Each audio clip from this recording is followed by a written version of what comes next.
We started working together while we were both working in large practices, and we just wanted to do something else, something different, something personal. We just wanted to do something more meaningful.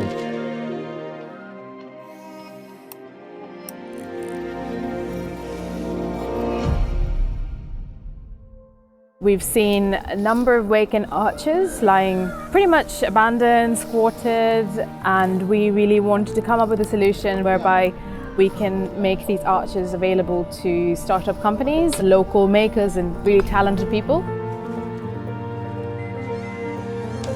One of the most interesting aspects of this competition was actually the brief. They wanted space that would be insulated from noise, insulated thermally, that would be easily assembled and disassembled. So that's why we thought, let's just make something as flexible as possible. And the arches are listed, so you cannot really screw anything on the vault. The construction process started quite soon after we won, and we knew that the only way we could possibly do it was by manufacturing every single piece ourselves. We proved that the concept works, the structure works, the elements, the modules, everything is great. We did a test of smashing it with a van, but how to make it work financially? The only way to work was to buy the CNC machine and setting up the factory next door. We've always been able to create spaces with small budgets because architecture doesn't necessarily need lots of money to be good. We developed these systems that use plywood and they use dry joint techniques because what you build is going to look nice and it's going to be in the exact place where you wanted it to be. It's great if you can design something on the computer and it comes out exactly as you see it. Because we have to build it, we make sure that it's easy to build. And this means that anyone can do it, anyone can build this. Everything is done to simplify it as much as possible, and it makes the construction process much faster. So we end up having a system that is easy to build, is cost-effective, precise, and almost zero waste. I think that IKEA really has empowered people to start assembling their own furniture, so continuing on that line, we are empowering people to assemble even bigger structures up to the scale of the house.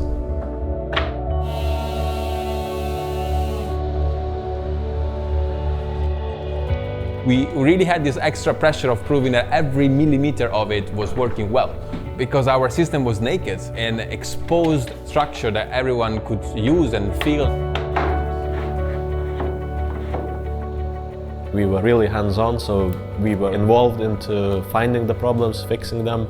It was really good to have the factory next door because you literally walk in 30 seconds to the machine, you adjust the design, press print, and the piece comes out, you go there, test it, and if it works, it works. If not, you go back to the machine.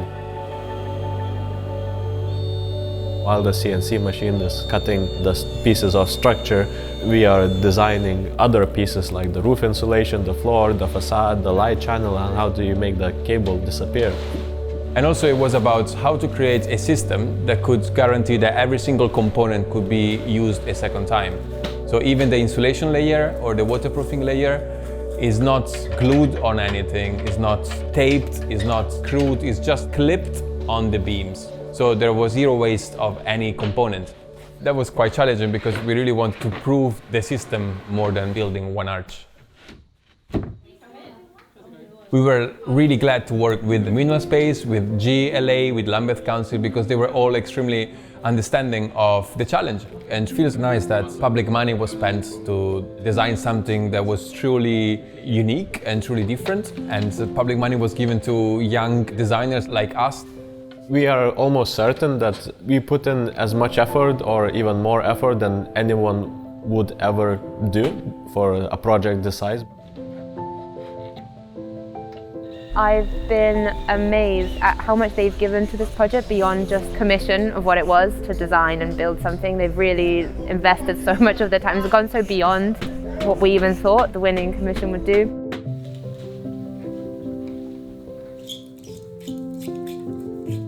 The door was actually an interesting part to design. We did 3 versions. The first and second door did not close perfectly, but the third door works fine. Whenever you design something in 3D, it looks perfect. But in the real world, there are tolerances. We needed to understand how to move the forces of the wall to the sides so the doors were not leaning and they could open and close perfectly without creating any clash. As a starting point, we know that something is going to go wrong. A problem is not a surprise to us. A problem is industry standard.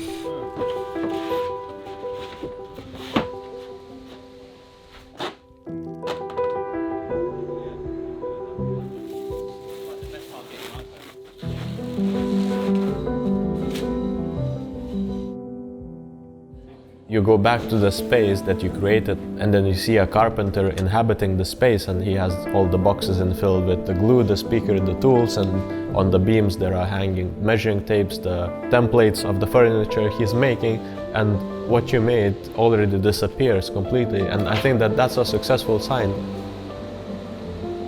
As architects, there is a moment where you have to take your structure that you crafted with so much love and give it to the tenant.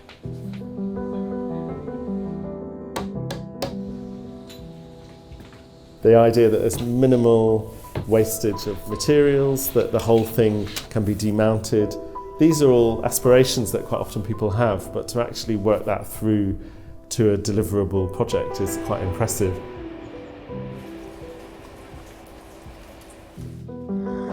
The true nature of this project is about creating opportunities for these local businesses.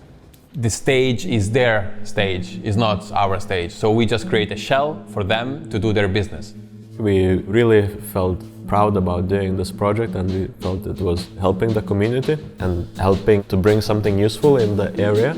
We were converting spaces that were not in use for 10 years into a space that could be rented at affordable rates to local businesses.